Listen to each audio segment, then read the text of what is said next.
Hi friends, welcome to my channel. இன்னைக்கு நம்ம பண்ண போது ஒரு ஈவினிங் ஸ்நாக்ஸ் தான் கெஜ்ரா. எங்கள் சேனல் நீங்கள் ஃபர்ஸ்ட் டைம் பார்க்குறீங்கன்னா லைக் பண்ணுங்கள், ஷேர் பண்ணுங்கள், கமெண்ட் பண்ணுங்கள், சப்ஸ்கிரைப் பண்ணுங்கள், மறக்காம ஐகான் பட்டனை ப்ரெஸ் பண்ணுங்கள். வாங்க இப்போ நம்ம வீடியோக்குள்ளே போகலாம். இப்போ கெஜ்ராக்கு தேவையான பொருட்கள், நான் ஒரு 1/2 கிலோ மைதா எடுத்திருக்கேன், 200 கிராம் சர்க்கரை,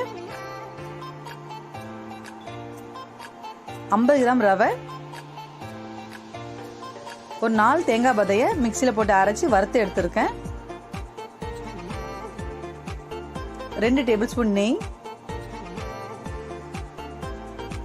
கொஞ்சமா முந்திரி இந்த மாதிரி கட் பண்ணி எடுத்திருக்கேன், 3 டேபிள் ஸ்பூன் கசகசை, 1/4 டேபிள் ஸ்பூன் ஏலக்காய் பொடி, கொஞ்சமா பேக்கிங் சோடா.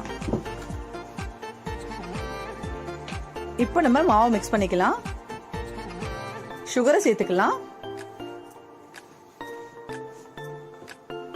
ரவை, தேங்காவை நம்ம அரைச்சி அப்படியே பச்சையா கூட சேர்த்துக்கலாம். ஆனா பச்சையா சேர்த்தா சீக்கிரம் கெட்டு போற மாதிரி ஆயிடும். அதனால நான் வறுத்து சேர்த்திருக்கேன். வறுத்து சேர்த்தா ரொம்ப சூப்பரா இருக்கும். இப்போ ஏலக்காய் பொடி சேர்த்துக்கலாம், கசகசை,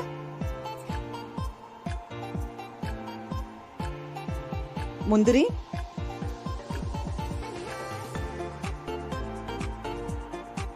பேக்கிங் சோடா சேர்த்துட்டு நல்லா ஃபர்ஸ்ட் மிக்ஸ் பண்ணிக்கலாம்.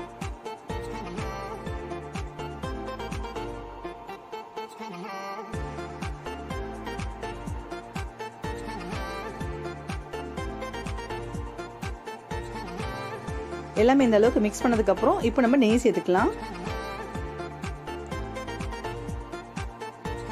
சேர்த்துட்டு நல்லா மிக்ஸ் பண்ணிக்கலாம்.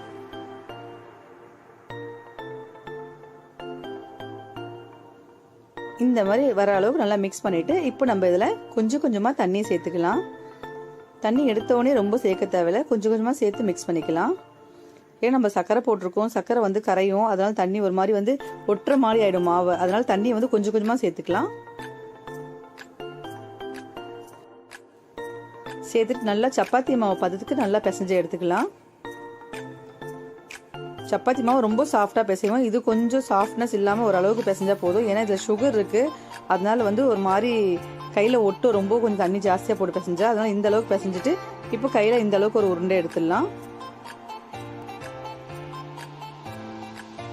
எடுத்து ஒரு சப்பாத்தி கட்டை எடுத்துக்கலாம். எடுத்து கொஞ்சமா மாவு தூவிட்டு இப்போ நம்ம எடுத்துருக்க மாவை எடுத்து தேய்ச்சி எடுத்துக்கலாம்.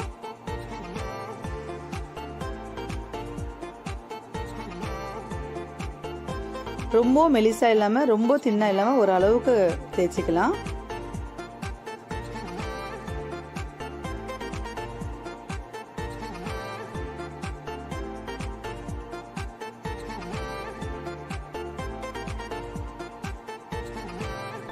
இந்த அளவுக்கு தேய்ச்சிட்டா போதும். இப்போ நம்ம ஒரு கத்தி வச்சு இந்த மாதிரி கட் பண்ணிக்கலாம். இந்த சைட்ல இருக்க மாவுலாம் எடுத்துடலாம்.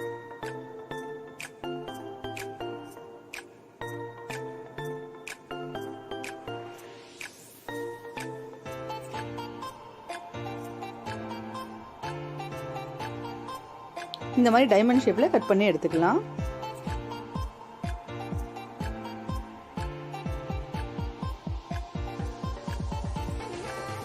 இதே மாதிரி எல்லாத்தையும் கட் பண்ணி ரெடி பண்ணி எடுத்துக்கலாம். ரெடி பண்ணி எடுத்தாச்சு. இப்போ கேஸ் ஆன் பண்ணிட்டு ஒரு கடாய் வச்சிருக்கேன், அதில் நான் எண்ணெயை ஊற்றிருக்கேன். எண்ணெய் கொஞ்சம் நல்லா ஹீட் ஆயிடுச்சு. இப்போ நம்ம ரெடி பண்ணி வச்சிருக்க கெஜ்ராவை இதில் ஃப்ரை பண்ணிக்கலாம்.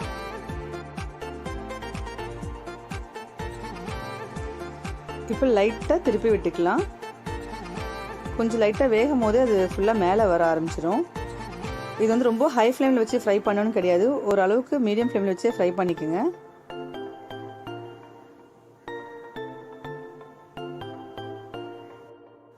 இந்த மாதிரி கஜ்ரா நீங்களும் குழந்தைங்களுக்கு வீட்டில் செஞ்சு கொடுங்க. இது ஒரு 10 நாள் வச்சு சாப்பிட்டா கூட கெட்டு போகாது, ரொம்ப சூப்பராக இருக்கும், ரொம்ப டேஸ்ட்டாகவும் இருக்கும். நீங்களும் வீட்டில் ட்ரை பண்ணிட்டு எப்படி இருக்கு எனக்கு கமெண்ட் பண்ணுங்க. இப்போ கஜ்ரா ரெடி ஆயிடுச்சு. இப்போ நம்ம பிளேட்டில் எடுத்துக்கலாம்.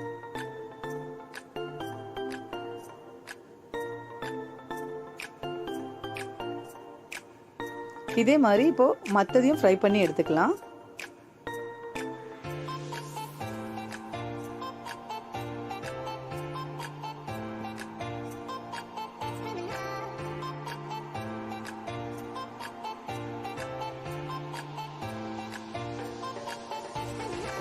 இப்போ கெஜரா ரெடி ஆயிடுச்சு. இப்போ நம்ம இதை பிளேட்ல எடுத்துடலாம்.